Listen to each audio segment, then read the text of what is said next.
particulier, hein, c'est ce qui se passe aujourd'hui. Donc, Monsieur le Président, on dit Président. Oui. Messieurs le secrétaire, trésorier, monsieur les bénévoles, etc.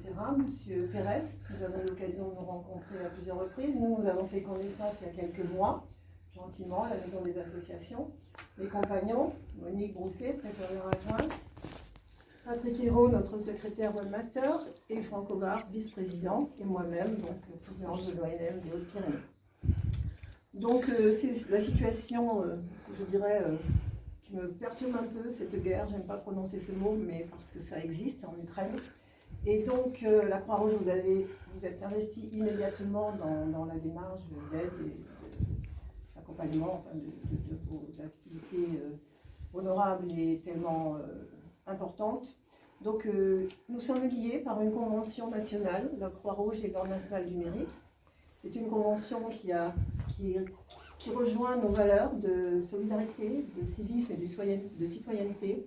Donc nous la déclinons au niveau départemental avec l'espoir de récompenser des personnes de votre section.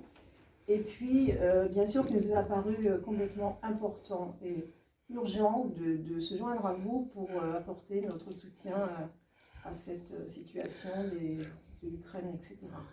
Donc nous avons lancé cet appel aux dons avec Bertrand Lebras qui n'est pas là ce matin, notre cher trésorier qui est Covid. Donc il est déçu et triste, mais je viens de l'avoir au téléphone, on lui enverra les photos. Et donc il a vraiment œuvré pour mettre en place cet appel aux dons à nos compagnons de la section des Hautes-Pyrénées.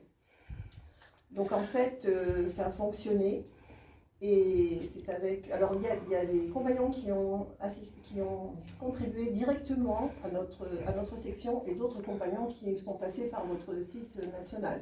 Donc on les remercie évidemment tous aussi. Mais là, nous avions invité plusieurs compagnons, mais il y a des aléas de la vie, des maladies, des éloignements, des familles, etc. Donc c'est avec beaucoup de sincérité et d'amitié que nous remettrons ce chèque, Monsieur le Président, de 1 905 €. Ce n'est pas une somme extraordinaire, mais ça contribue, je pense, à tout ce que vous avez mis en place et vous avez largement besoin de tout.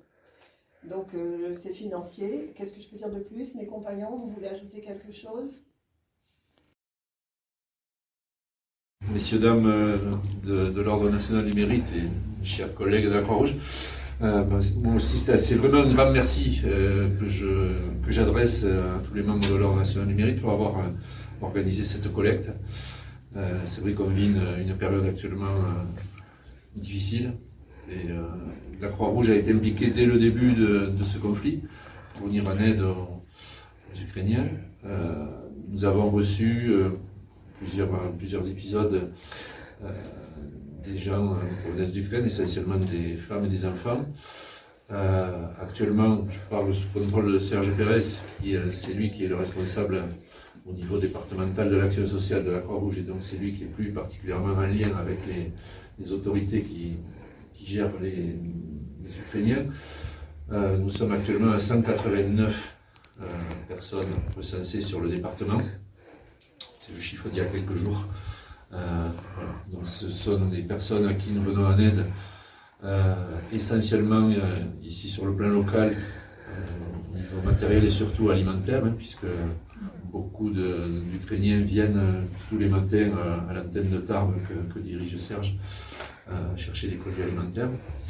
Donc ça c'est l'aide locale sur le plan alimentaire. Et ensuite sur le plan national, la Croix-Rouge nationale a fait le choix de ne pas organiser de collecte de biens en nature pour éviter les redondances et pour éviter les gaspillages. Mais par contre, la Croix-Rouge a fait le choix d'organiser des collectes financières. Et donc votre action s'intègre parfaitement dans l'idée et la philosophie de la Croix-Rouge nationale.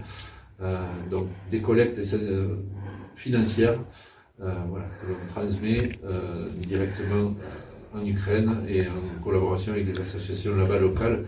Ils achètent les biens dont les Ukrainiens ont besoin et pas organiser ici des collectes où on aurait peut-être des choses inutiles ou redondantes. Donc je remercie vraiment infiniment tous les membres de l'Ordre national du mérite d'avoir organisé ces collectes.